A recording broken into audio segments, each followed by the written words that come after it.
For today's main topic, I'm covering an article that was published by Money Under 30. This particular article, I'm not sponsored to read at all. And even if I was, I don't think that they're going to be very happy with what I have to say, as the title of this article is 5 Reasons You Should Keep Your Finances Separate from Your Significant Other and 4 Reasons You Shouldn't. Now, last week, from the Investopedia article, we covered the different ways that newlyweds can manage money with joint accounts, separate accounts, or some sort of mix in between. And I think I was pretty clear with my opinion. I'm a huge proponent of joint accounts in the majority of situations. The situations that I've seen where joint accounts really doesn't work is if one spouse is mentally ill or incapable of managing money due to something that is diagnosable and they have a doctor's note about, hey, you really shouldn't be responsible for the money. And the other spouse either has like power of attorney over their money or needs to be taking the reins and be responsible for the two of them because they're just simply not capable of managing it. But if both spouses are fully capable of engaging with money management, I strongly recommend joining accounts because it's the kind of thing that helps your currents go together, keep your values together. It helps you minimize judgment and helps your hearts grow together. With that in mind, we're going to jump into the article, and I'm going to do my best to not get too fired up. Okay, the article starts with some bold text on the top that reads, while most couples end up merging finances, that doesn't make it right for everyone. Here are 5 reasons why holding off might be the smarter money-saving move. All right, let's see what they say.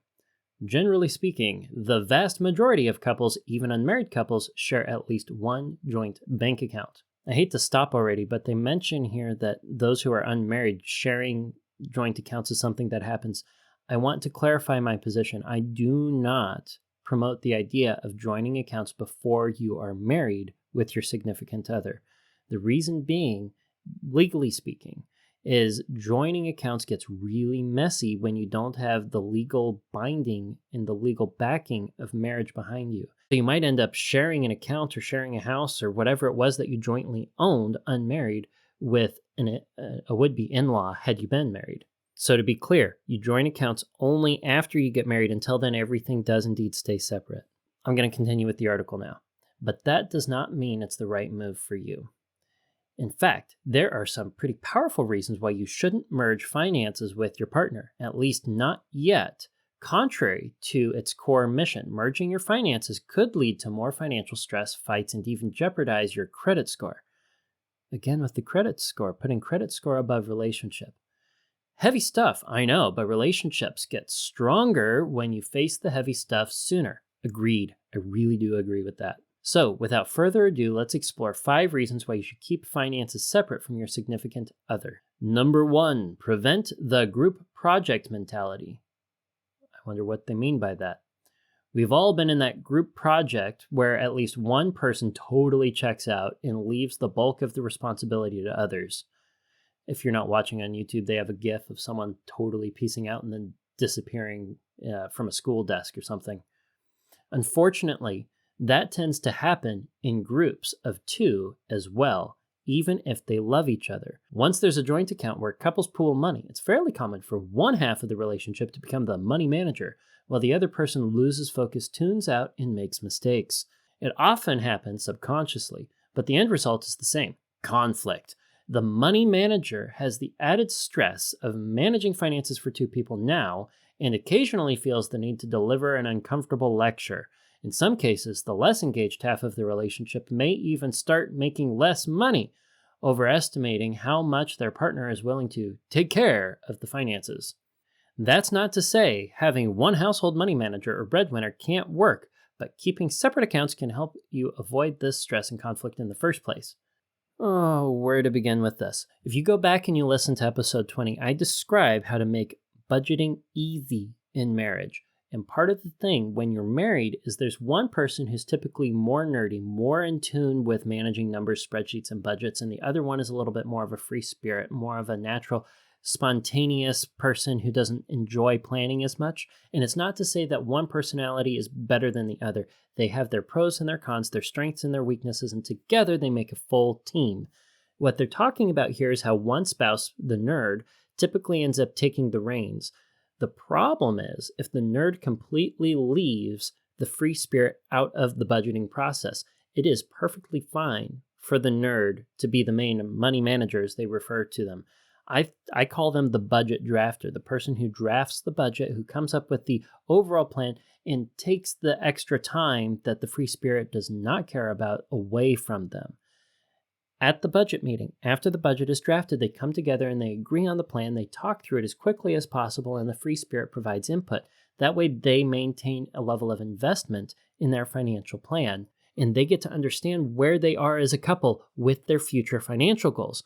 The problem here is they're basically saying if you have two people, one person who likes running the budget and one person who doesn't like running the budget, you're going to end up with this team group mentality where the free spirit completely tunes out and adds a great deal more stress to the nerd. You need to have some sort of structure to help you communicate about money in a healthy way so that you can both stay on the same page. Not that the work is equal when it comes to the money management. It's not going to be equal. You're going to be dealing with this stuff in different ways. And it's important to figure out how to communicate about this stuff so that you don't end up feeling like you have to lecture the other person on how to be financially responsible and avoid spending on this, or no, we can't be saving on that. If you manage things completely separately, it leaves room for judging the other, who would be tuned out and feel lost and stressed because they absolutely hate running numbers and budgets. And you have the other person over here who's doing just an excellent job, like, ooh, I am doing so much better than my spouse on this.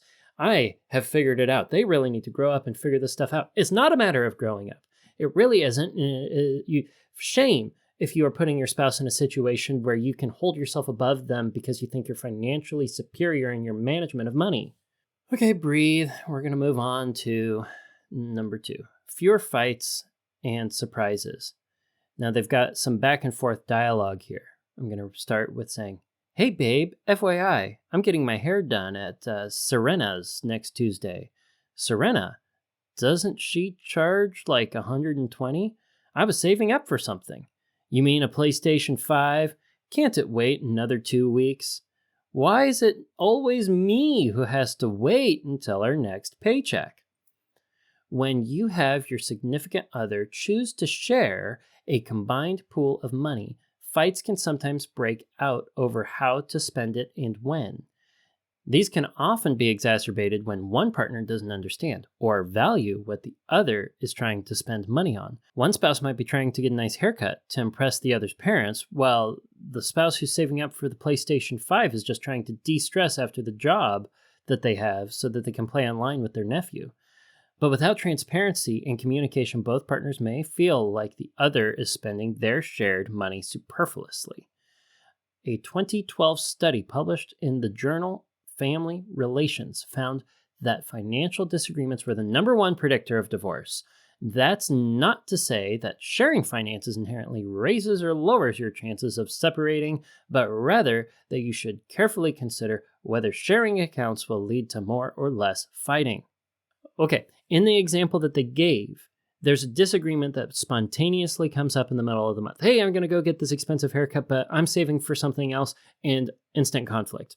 The problem here isn't that they're managing money together. The problem here is that they do not have a mutual plan. They don't have a budget. They're not communicating about their goals with money. So they're just simply letting their own ideas stew and battle it out every time that they want to do something. And it becomes a conversation then and there. And they have to expel so much more energy throughout the month every time an expense more than $20 pops up.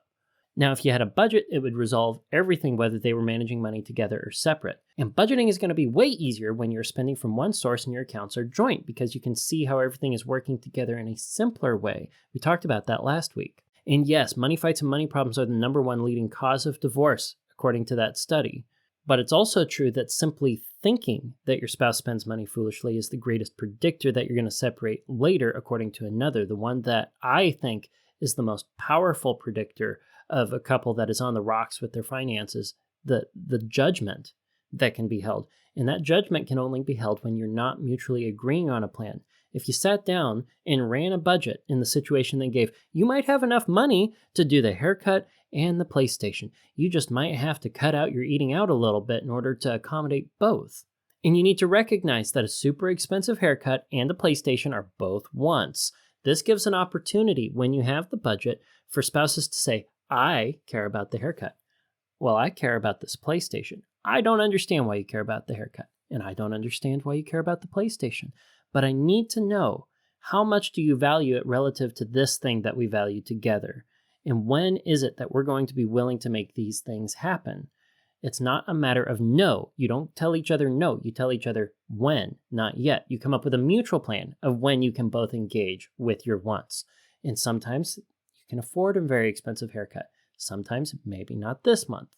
It depends on your other goals and your mutually agreed upon plan for money. You'll feel so much more known if you do this budgeting thing together. Let's move on to number 3. One's a saver, one's a spender. This is another dichotomy very similar to the nerd and the free spirit, the spender and the saver. Now, the nerd, you might obviously assign the role of being the saver and the free spirit, the spender, but it can be vice versa. I am the nerd, I'm also the spender for my relationship. Let's see what the article says. Being more transparent with each other is one thing. Changing lifelong spending habits is another. Simply put, sharing finances can be a real challenge when one finds comfort in saving and one finds joy in spending. That's true. I do like the way they framed that. The more frugal half of the relationship may feel that their partner is spending irresponsibly, not practicing financial mindfulness, acting materialistic, or even holding them back from buying a house or reaching other financial milestones. They may just wish their partner would think more about the future in general. I'm going to stop there and say this is that internal judgment that is really poisonous to a marriage. And I also want to call the article out. They said basically that the more frugal spouse is the natural saver, and that's not necessarily true. Just because the spender likes to spend money or gets joy out of spending, spending can still be engaging with frugality, the intentional practice of prudent economy. Spending money within itself is not anti-frugal. Spending money wisely with prudence and intentionality and in a way that maximizes your happiness or utility per dollar, that's frugal. Let's continue with the article. Meanwhile, the more spendy half of the relationship may feel that their partner is acting excessively frugal, cheap, or making fear-based money decisions. They may just wish their partner would spend a little, live a little, and enjoy some of the finer things in life before they cash in their 401k. Keeping finances separate will enable both partners to continue practicing their existing money habits largely unimpeded. This way, you can still teach your partner to save more or live a little without risking your own money and comfort in the process. This is... They were so stinking close to the truth here. They covered the emotions, the judgment that can exist between the spender and the saver. You've got the saver over here who looks at the spender and is like, you're wasting all the money. And you've got the spender over here who looks at the saver and is like, why don't you live a little? Why don't you have fun? Why can't you engage with the joy that I get when I spend? The spender loves the saver. And because the spender loves the saver, they want them to engage with the same joy and happiness they get when they spend money. And the saver loves the spender. When the saver is saving money, they feel comfort and they feel peace and they feel joy and they feel like they're getting ahead in life. And they want their spender to feel the same way. By separating finances, you're simply fostering an environment for the spender and the saver in the extreme to judge each other for managing money poorly, and they don't get to learn from each other. Beyond that, let me tell you the role of the saver and a spender in a marriage when you join finances. The saver is going to help the spender rein things in a little bit so that they can make sure that their future goals, their future needs are met. Investing for retirement is a need, and it's something that has to happen intentionally, little bits at a time in order to be successful. And the spender needs to help the saver realize that not everything is about saving money and that there are some things it's okay to spend on today. When the spender and the saver come together and they make a budget together, they can realize, well, we are on pace. We actually have an outline for our plan in the future, and we know that we are going to be okay. And it gives you permission to spend the extra money that you have, that you don't need to be saving, that doesn't need to be going toward your needs, on wants and joys you have today. And together, the saver can help the spender make their goals in the future happen, and the spender can help them enjoy today. They get to be better together than they otherwise could be apart because they're working together and they're communicating about the inherent nature that they have that is genuinely beautiful, and the other one is lacking. They get to help each other grow in a way that doesn't exist if they're not talking about this stuff together. Their sum is greater than their individual parts on their own. And I'll be darned if I didn't learn a great deal from Amanda in the way that she manages money, the way that she is a natural saver. I learned a lot from her, and I am better because of it. I became a better version of me, and we became a better version of us because we joined finances, we ran a budget, and we worked together. We were able to take our strengths and build them up while covering up our weaknesses. If you separate accounts the way that they say here, well, goodness, that saver is almost never going to engage in fun and always is going to say, no, I got to be saving up so that I don't do this, and we're not going to go on that date. And the spender is just going to start doing stuff on their own, and they're going to be spending and spending and spending. And if they feel like I have to because I identify as the opposite of my spouse, well, they might completely neglect their future. And if you keep things separate and you get to retirement and the saver has just a massive surplus in that retirement and the spender has nothing, well, what happens at the end of that marriage if you make it to that point? And the spender's like, well, can I spend some of the money that you save for retirement? And you're like, no, you should have been planning. That's not marriage. That's not loving. Okay, we got 2 more to get through. We're on number 4 now. Number 4 is it makes separation way, way less messy. So don't cry. We're not going to cry. How do I make this one sound less blunt? Sometimes when 2 people love each other, but you see forget it. Here goes. When you break up, your partner might empty your joint bank account and disappear, or hold the money hostage. Once there's separation, people do weird things with money. Wendy, certified divorce financial planner, told Forbes this: money is one of the number 1 reasons for divorce, and it's already a source of contention that can lead to a partner emptying an account or using money as a bargaining chip. Granted, that money can typically be recouped during divorce proceedings, but if you and your partner are unmarried, there's much higher risk they'll get away with it because technically it's their money too. Under banking law, your ex became a joint owner of all your funds in the joint accounts when you told the bank to add him to the accounts, writes Bruce, a banking law attorney from Tallahassee. It goes without saying that until you trust your partner completely, it's best to keep your finances separate for the time being. Okay, I'm going to give the article props. It highlights primarily the situation where people are unmarried and they join finances. And this is something that I mentioned at the beginning of the main topic here. If you are not married and you join accounts, there's a great deal of risk because there's no legal commitment that represents, hey, we're going to stay together like there is in marriage. Not to say divorce doesn't exist, but there's nothing to stop a boyfriend or a girlfriend from just leaving. So yes, you keep things separate when you're dating or if you're unmarried. But when you're married, if you keep things separate and you say, well, if we get divorced, keeping the money separate is just going to make it easier for us to know what is yours and what is mine, and we don't have to divvy things up or mix and match. Well, what if one spouse came in with a lot more money than the other? And the one who had a lot more money is saying that. They're basically saying, the money that I've earned matters so much to me, I'm going to put it ahead of committing completely in our relationship. The problem is, diving into marriage does indeed mean that you're jumping in with everything that you got. If you put one foot in the water and you keep the other foot out of the pool and you're like, just in case I have to leave, you're leaving the door open with the intention and understanding that you want to make it an option for you in the future. It becomes a self-fulfilling prophecy. By failing to prepare, you're preparing to fail. If you are not preparing to be in the committed married relationship for the rest of your life and you're not putting everything forward, you're giving the marriage reasons to fall apart. If you want to keep your marriage together, if you want to be fully invested and find that fully known unity that is beyond description, you have to bring everything together. And yes, things get weird with money. And I don't know why, but the love of money is the root of all evil. And if you are going to love your money more than you love your spouse, what is that going to do to your marriage? We're going to get through this. We're going to get through this last one. Number 5, it protects you from your partner's bad money habits. I have a dear friend whose husband flew to Vegas for a bachelor party and gambled away $42,000 from their joint bank account. Mind you, the previous balance was $42,138. Not only did her partner's mistake wipe out 99.7% of her savings, their savings, but it also made it harder for her to pay off her car, student loans, and other bills, which in turn torpedoed her credit score.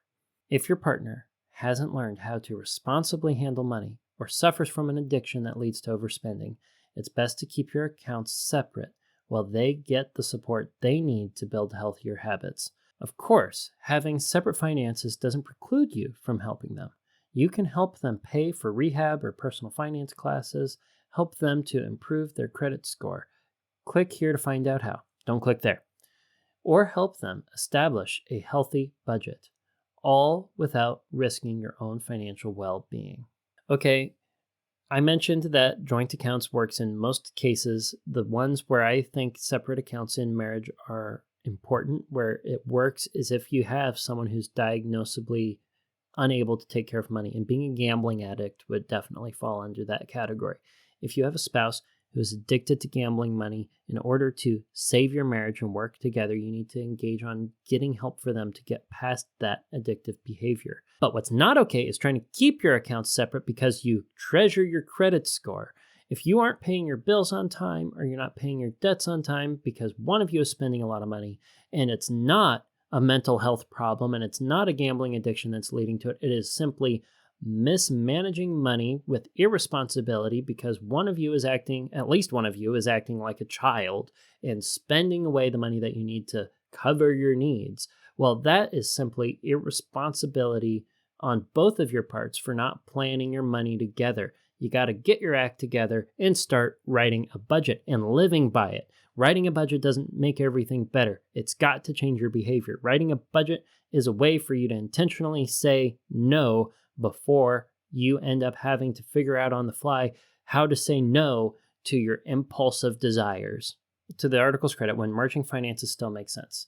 That all being said, there's still a reason why 72% of millennials and 89% of Gen Z couples have at least one joint bank account, and why roughly 4 in 5 say they don't regret the decision. Okay, that's good. That's good. I'm getting hope and faith back in humanity.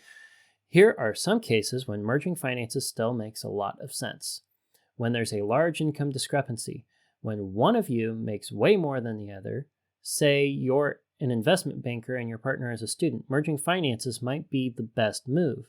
Couples with large income discrepancies find this to be more convenient, saving countless Venmo requests and everyday grocery runs. Yeah, I mean, keeping things separate when it's like, oh, this is my money, I'm earning this money, and the other person isn't like earning any money at all, and you're just constantly asking the spouse that makes money for money. Well, that sounds like a transactional roommate business decision and not a marriage. When kids are involved, raising a child is definitely one big shared expense, and unlike rent or a mortgage payment, it's not easily split in half once a month.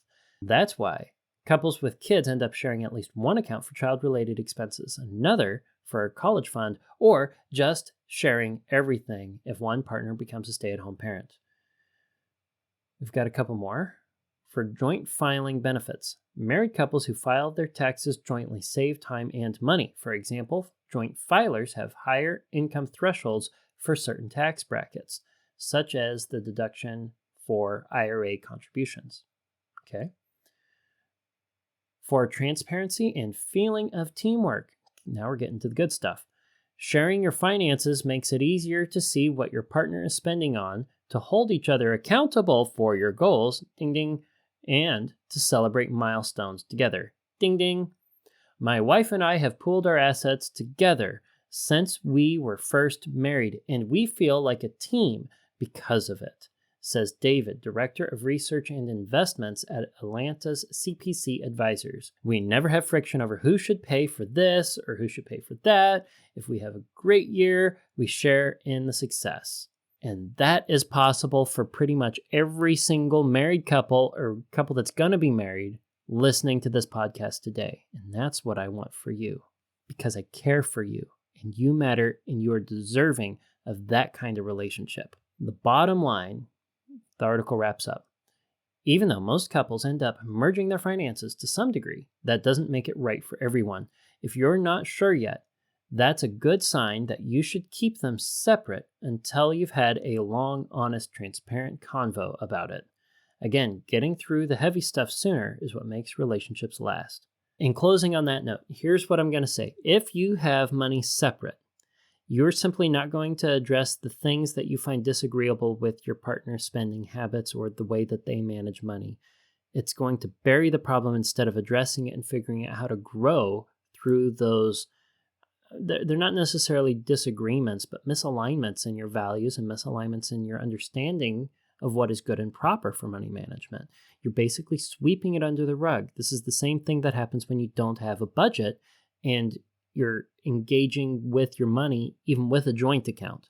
But keeping things separate in order to avoid a fight, to avoid butting heads where you naturally disagree, is preventing you from engaging in relationship and communication growth that is essential for your development in marriage, for you to grow closer together.